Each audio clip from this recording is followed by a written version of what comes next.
Patrice, c'est la presse du Bonjour week-end. William, bonjour à tous. Eh bien, on va jouer à Qui a dit quoi, comme ça nous arrive de temps en temps. Et on commence. Qui a dit si la célébrité était une croix à porter, disons qu'elle serait toute petite et que je l'ai mise dans mon sac à dos et qu'à partir de là, tout va bien. Alors, c'est une femme qui a toujours baigné d'une manière ou d'une autre dans la célébrité parce que ses parents, maman était comédienne, papa chanteur, il est toujours d'ailleurs, Oui. sont très très connus. Oui. Miu Miu et Julien Clerc. Donc c'est la fille qui a dit ça. Il s'agit de Jeanne Herry. Elle se lance dans la réalisation avec Elle l'adore. On en a parlé, je crois, avec Charlotte ici. C'est un beau compromis entre son papa et sa maman. On voit quand même Comme le vous regard pouvez du voir, papa, les on voit deux, tout de suite. oui, oui. Alors, Elle l'adore, c'est son premier long métrage et la critique l'encense à lire donc dans Point de vue cette semaine. Qui a dit on se souvient de moi comme d'une muse en mini-jupe, blonde, souriante et naïve, accrochée au bras de Mick Jagger, sur lequel je serais encore en train de pleurer aujourd'hui. C'est donc une femme, égérie des 60s, vous avez trouvé. Elle revient avec un disque et un livre de photos qui racontent toute son existence, assez mouvementée, il faut dire. Il s'agit de Marianne Faithfull. Longue et belle interview dans l'Express Style, on la retrouve aussi dans Paris Match. Alors elle raconte sa liaison avec Mick Jagger, elle dit qu'à l'époque, dans les années 60, il lui a fait une cour pas possible, il l'appelait 10 fois par jour, et puis un jour, elle a fini par céder. C'est dur de résister à Mick Jagger. Mais, dit-elle, je ne me voyais pas dans le rôle de la groupie suivant Mick sur la route. Et notre histoire s'est achevée et j'ai fini à la rue. Alors, j'apprends que les services sociaux, à l'époque, lui ont retiré la garde de son fils, qui a aujourd'hui 48 ans et qui est écrivain, et puis qu'elle a dormi pendant quelque temps dans les halls d'immeubles. Qui a dit je ne suis pas de ces gens qui sortent d'une relation pour se replonger immédiatement dans une autre relation. Autrement dit, je suis sur le marché, mais en toute SM. liberté. Non. C'est un homme, il sort d'une relation avec SM, justement. C'est elle. Voilà, il sort d'une relation avec Sophie Marceau et il s'agit donc de Christophe Lambert. Gala nous rappelle que derrière Christophe Lambert, l'acteur, se cache aussi Christophe Lambert, le businessman. Ah oui. Il a beaucoup investi dans l'immobilier et alors, il annonce qu'il va bientôt se lancer, figurez-vous, dans l'hôtellerie. Ah bon? Parce qu'il avait aussi s'était lancé dans les parkings, non? Ah ben ça, je ne savais pas. Vous voyez. C'est Il a même monté un site internet d'échange et il de fait troc. plein de trucs.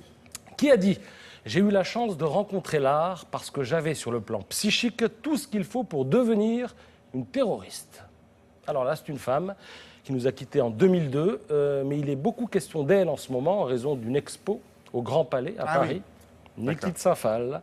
Elle est dans Télérama, elle est aussi dans le magazine L'Œil. Alors de Niki de Saint-Phal, on connaît bien les fameuses nanas libérées, mais un peu moins les tirs, ce qu'on appelle les tirs, c'est-à-dire qu'elle prenait des tableaux en bois, elle les enduisait d'une épaisse couche de plâtre blanc, derrière laquelle elle mettait des petits sachets de peinture liquide, et ensuite elle prenait une carabine, et boum, elle tirait dessus, et ça donnait ce que ça donnait, on ne pouvait pas maîtriser le résultat. Enfin, qui a dit en matière de télé, Pierre Sabag, Pierre Tchernia, Philippe Bouvard et Jacques Chancel sont des maîtres. C'est un homme de télé, William. Vous le connaissez bien. C'est vous. Qu'est-ce qu'elle peut dire une chose aussi intelligente? Mais vous pourrez vous relire, William, dans TV Mag, dans le cadre, alors on vous a interrogé, j'imagine, dans le cadre de l'opération Le Train de la télé, qui a germé dans votre c'est cortex. bien ça. Peut-être l'occasion de rappeler. Alors le départ, c'est l'inauguration, c'est lundi, gare de Lyon à Paris. Ensuite, ce train fera escale dans 15 il sera villes de d'abord, France. si vous habitez par où la région parisienne, il sera à la gare de Lyon le 7, puis après il se balade en France, et il reviendra à la gare du Nord le 23. Et alors, il y aura 6 ou 7 wagons, je crois, l'un consacré à l'info, l'autre au Oui. sport, magazine, jeunesse, Oui. fiction, Oui. innovation, et on va pouvoir revivre 50 ans d'histoire de la télé C'est ça. en montant dans ce train. C'est la longueur de 2 TGV. Vous rentrez par un bout, vous sortez de l'autre. Vous en avez pour une petite, 40 minutes, 45 minutes, et vous revoyez toute l'histoire avec des écrans, bien sûr, et surtout des archives de l'INA, puisque les 3 partenaires historiques, c'est l'INA, c'est Train Expo de la SNCF, et le magazine Le magazine TV Mag, TV Mag. alors tout le programme dans TV Mag, plus un petit sondage. Ah non, le sondage est formidable. Les personnalités les plus emblématiques du petit écran depuis 1950 arrivent en tête. Michel Drucker. Et puis alors, l'émission ayant le plus marqué l'histoire de la télévision depuis 1950, vous avez une idée? Ben oui, Avec Guy et Léon.